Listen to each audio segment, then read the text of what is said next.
Urdu wise کے معزز دوستوں، میں ہوں محمد شان اور تمام دیکھنے اور سننے والوں کو السلام علیکم۔ حضرت موسیٰ علیہ السلام سے ایک آدمی نے درخواست کی کہ اسے جانوروں کی زبان سکھا دیں تاکہ وہ ان کی آپس میں گفتگو سمجھ سکے۔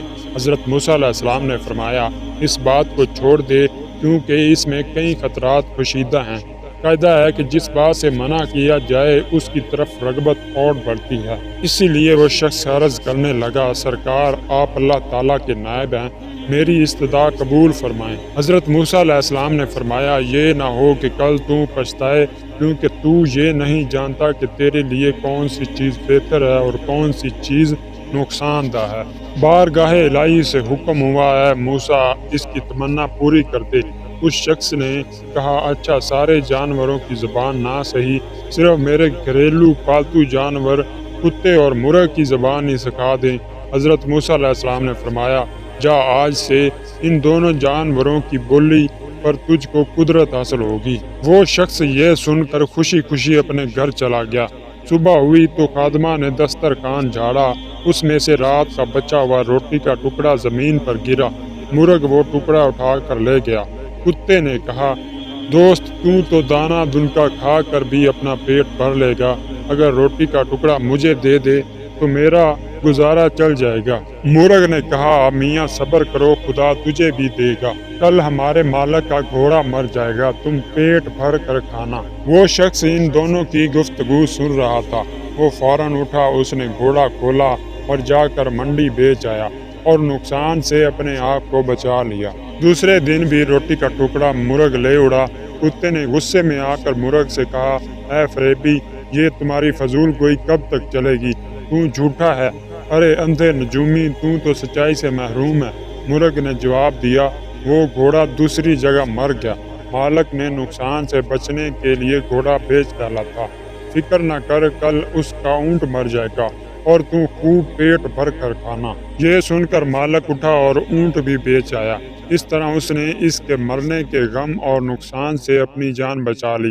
تیسرے دن پھر ایسا ہی واقعہ پیش آیا تو کتے نے مرغ سے کہا، ارے کم بخت، تو جھوٹوں کا بادشاہ ہے، آخر کب تک تو مجھے فریب دیتا جائے گا؟ مرغ نے کہا، بھائی اس میں میرا کوئی قصور نہیں، مالک نے اونٹ بیچ ڈالا اور اپنے آپ کو نقصان سے بچا لیا۔ مرغ نے کتے کو تسلی دیتے ہوئے کہا، فکر نہ کر، کل اس کا خچر مر جائے گا، اسے صرف کتے ہی کھا سکتے ہیں، تم بھی جی بھر کر کھانا۔ مالک نے جب یہ سنا تو اس نے خچر کو بھی فروخت کر دیا۔ مالک اپنی ہوشیاری پر بے حد خوش تھا کہ وہ یکے بعد دیگرے 3 حادثوں سے بچ گیا اور کہنے لگا، جب سے میں نے مرغ اور کتے کی زبان سیکھی ہے، مجھے تو نفع ہی نفع ہو رہا ہے۔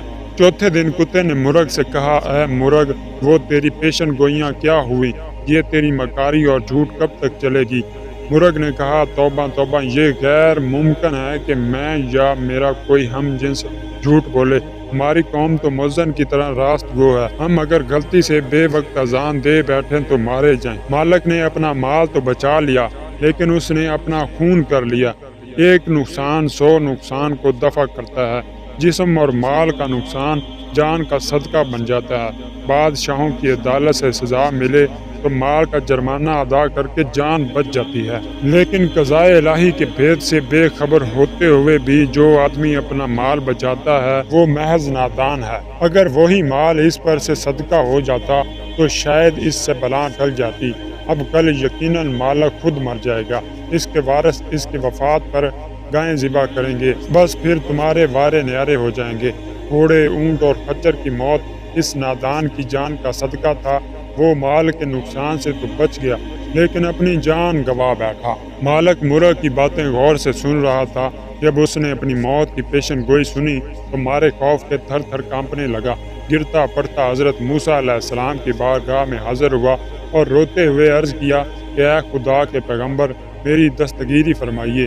حضرت موسیٰ علیہ السلام نے سن کر فرمایا کہ میں نے تمہیں کہا تھا اس ہوس کو چھوڑ دے کیونکہ اس میں کئی خطرات پوشیدہ ہیں، مگر تو نہ مانا۔